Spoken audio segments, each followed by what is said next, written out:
No lyrics here, just beats the vibe. A squeaky duck and a cow collide. Boing boing goes the truckling sound. Bass drops hit Повтор на каналот е BTeacher Crypto и денеска сакам да направиме еден апдейт, секако ќе споделиме некои табови, интересни вести, а потоа ќе погледнеме и графикон на биткоин. Секако ова време се повеќе досадно и такво е времето кога всушност институциите акумулираат.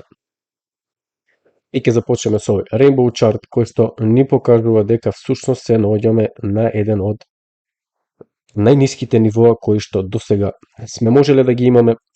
Погледнете, ова сина линија ни покажува дека ова е едно од најниските цени што можеме да го купиме биткоин. Едноставно не видовме некој огромен раст во овој циклус.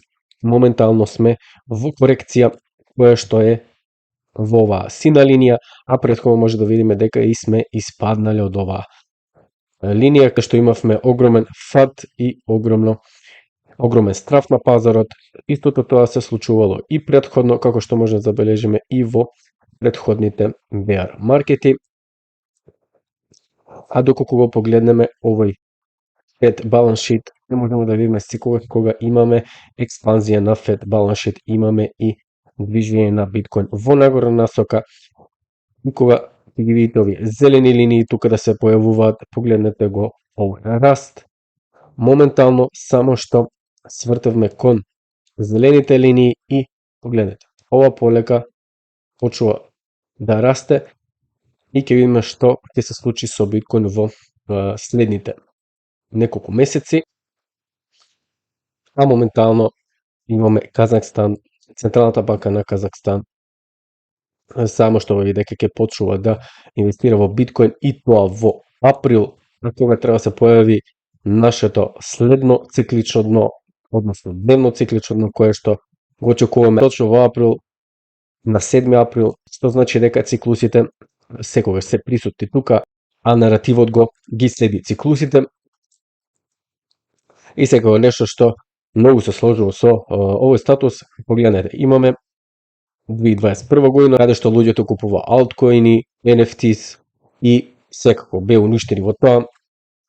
Кога дојде 2025 година повторно, бркаа мемекоини и секако дека изгубија повторно пари и сега мисла дека овој крипто е скам. Се пренасочуваат кон акциите, бидејќи мисла дека тоа е една од посигурните опции и секако подоцна ритейлот излегува од ова и само китовите и институциите остануваат во игра. И затоа всушност пазарите чувствуваат некоја слабост, односно досадно странично движење и секако тоа е едно така наречено затишје пред бура и многу луѓе, односно мнозинството, мисла дека ритейлот никогаш нема да се врати, но едноставно не го разбираат пазарот како функционира и кога институциите ќе завршат со акумулирање на своите позиции, кога биткоин ќе почне да прави 20% во еден ден и тогаш ритейлот ќе дојде моментално.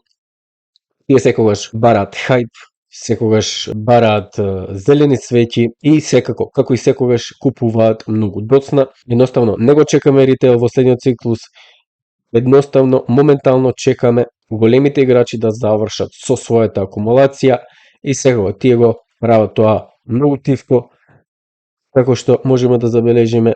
Имаме војна која што го одзема вниманието на луѓето, а тие можеме да забележиме дека во волуменот се појавуваат некои движења, што значи дека големите луѓе акумулираат и секако кога ќе завршат со својата акумулација, едноставно имаме придвижување на пазарот нагоре и верувам дека и алткоините тогаш ќе успеат да направат тоа што секогаш го правеле до сега. И погледнете го овој графикон само. Ова е оно што и го очекуваме, можеби да имаме уште некој движење тука во страна и ова да се одложи токму она кога треба да го направиме она циклично дно.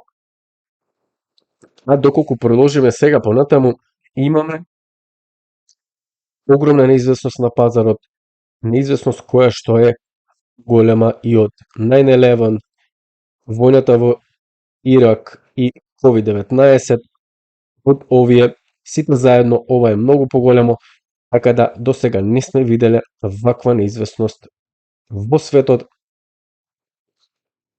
Китовите моментално се играат со своите пари и само што отвориле шорт позиција за нафтата и доколку стигне до 120 барели, тој ќе биде ликвидиран.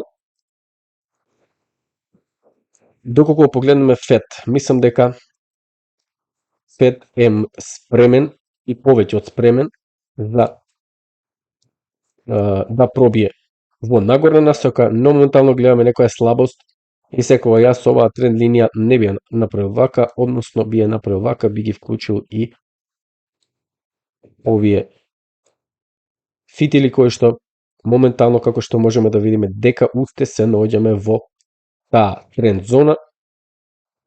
Секако треба почекаме уште неколку месеци да видиме што ќе се случи и она што го очекуваме во следниот циклус на биткоин, како што беше назнак, а претходно го покажаваме и Nikkei. Погледнете, го очекуваме ова движење кое што веќе го гледаме и го очекуваме ова движење left translated cycle кој што ќе биде огромна експлозија на биткоин, а верувам и на алткоините. А сега да се вратиме на графиконите и моментално доколку изброиме тука, отприлike ни даваат 7 април дека би требало се формира ова дневно циклично дно, а додека претходно го формиравме и неделното циклично дно, каде што очекуваме дека следните неколку day cycles ќе бидат во надолна насока, која и го гледаме моментално. И сега доколку го исчистиме овој графикон, ќе можеме да забележиме дека движењето тука е многу едноставно. Погледне, имаме фаза ликвидирање на овие позиции. Она што константно го зборуваме на каналот, имаме придвижување на графиконот нагоре, ова е така наречен fake out и продолжување надолу. Истото сме го имале и во претходните bear маркети, доколку се навратиме на тие графикони, но едноставно ја погледнете, го имаме повторно и тука. Само да го прикажеме подобро. Ево. Моментално ќе го спустиме од тука затоа што овие две зони исто така се битни. Имаме ресетирање на овој индикатор тука и погледнете. Ова движење ви измами сите дека ќе оди нагоре, секако би ликвидира овој позиции, сето ова е ликвидност за маркетмейкерите тука и што би очекувале, може би да се пробие повторно во следното циклично, секако ова може да го направиме и вака на неколку начини, а доколку се навратиме во bear маркетот во 2022 година, ќе забележиме дека исто така сме направиле неколку вакви движења и тоа ќе го покажеме сега. Погледнете како само се поклопуваат овие манипулации за биткоин и сите овие движења доколку ги направиме. Ево ги тука. Ова било мало странично движење и повторно сме го имале тоа движење тука. Секако ликвидирање на овој позиции, враќање на цената на ликвидирање повторно и продолжување подоцна нагоре.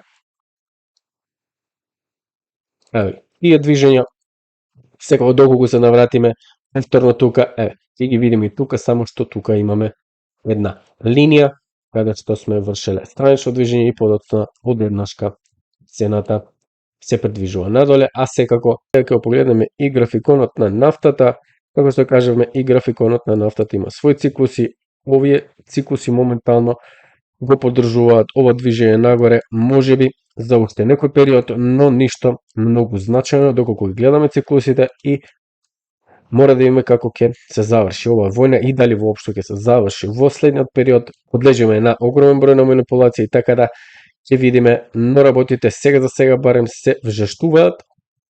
Се надевам дека ќе успееме многу брзо да излеземе од оваа ситуација. Сега би го погледнал и графиконот за ФЕД. Моментално да видиме што се случува на овој графикон. Ќе го ставиме на неделно ниво, доколку ги земеме и овој фитили, доколку ги земеме ова е првата тренд линија. Како што кажав, првата тренд линија